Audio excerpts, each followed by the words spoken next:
Alright, so wanted to go over today a commission that I'm just finishing up from Andrew Barber. It was a commission for a Frank Starkiller hilt with some really cool features. It's got a Heiland Flash, MPP shroud, just overall just a really cool design.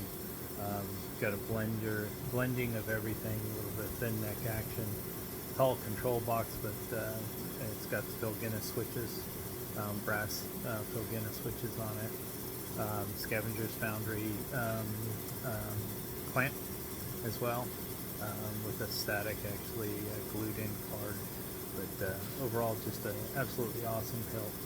So Barber approached me and originally just wanted to do a standard, just stock build, just a standard PLA chassis, and I told him about all the sleeve chassis I've been doing, both in brass and copper as well as aluminum.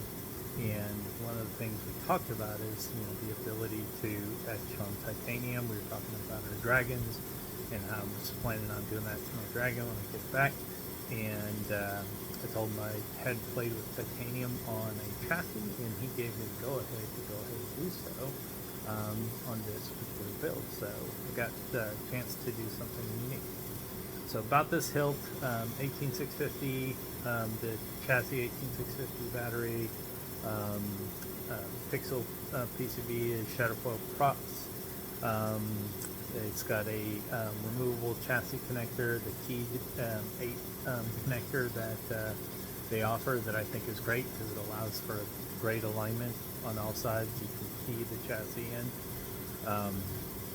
Like I said, Phil Guinness switches. It's got Ryan Sock Scavenger Foundry clamp card.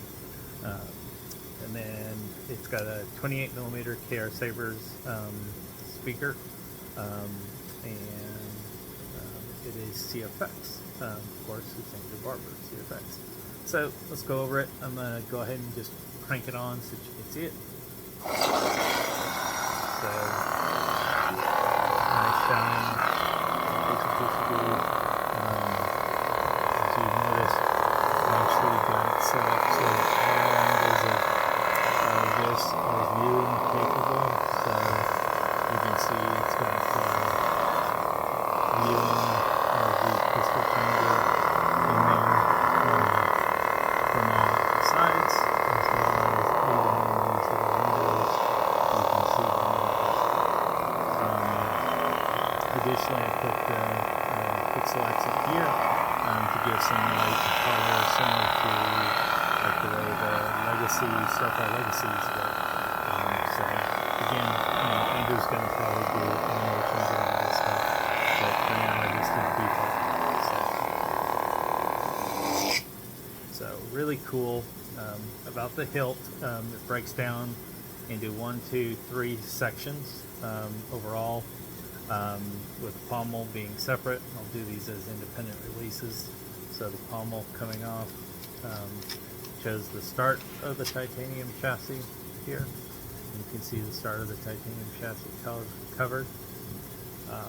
This actually retains the chassis and keeps, if you notice, no play in it.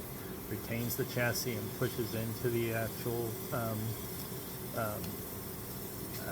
connector. So the chassis connector. So this comes off, and then the chassis actually can slide out.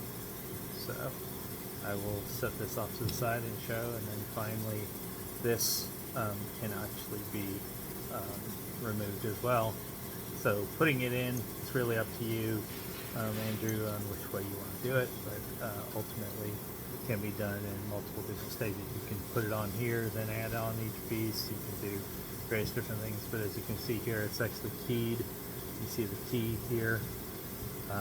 That key allows it only to go in one way, so that it always aligns to the windows of this, and it's timed perfectly to be able to see all of that. So I'm going to go ahead and reassemble this, and I'll get over to the chassis so that you can see the chassis. Alright. Sorry, put the camera. Sorry, I hit the camera. Everybody's human, right? All right. So the chassis. So the chassis. This is the first time I've ever done titanium sleeve.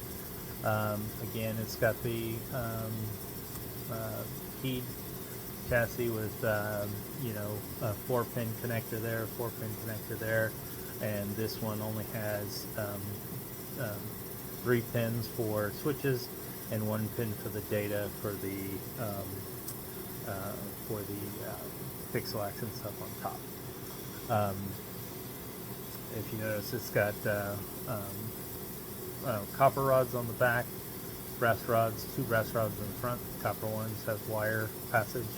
The front 2 are just actually solid wire. This actually comes off to reveal your CFX board as well as your battery. It's got a Smuggler's Outpost Elite speaker, 28 millimeter. That's supplied by Andrew himself, and then the CFX board supplied by Andrew. And the CFX board can actually be lifted, snug fit, can be lifted, and actually access to the SD card. Very easy overall, and it's also got OLED integration here as well. So if we take a closer look, you can see all the detail of the etch. So it's really, really cool that all the color detail and etching that you get out of this. I had a really fun time doing this. And then the magnets, it's got these 3 massive magnets here and 2 right there. I was going to put a tail. If you notice, there's a little slot to be able to slot that in, but it's so strong that it really doesn't need it. It sits nice and flush, almost like as if you can't see it as a whole. So really good. And then the other thing I did do, just so you know, Andrew, is like if you look inside here, I actually put a sleeve in there to take away any slop, so that when you slide this on, you notice there's no slop at all. This literally keeps this nice and centered and perfect, so that when it goes in, it's not playing around, it's not doing this inside and then breaking connection up here. So overall, great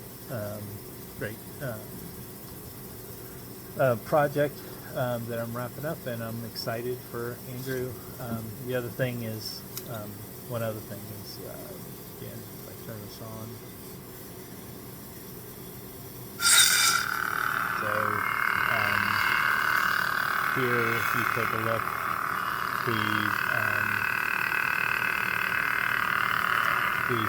it's got accents here as well, for when it's external to the chassis and if he wants to set it off, as well as the OLED animations. So again, you know, I know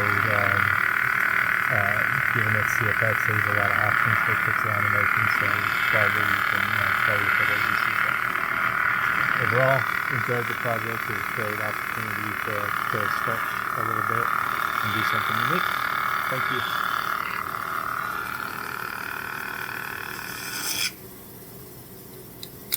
Y'all have a good one. All right? Take care. Bye-bye.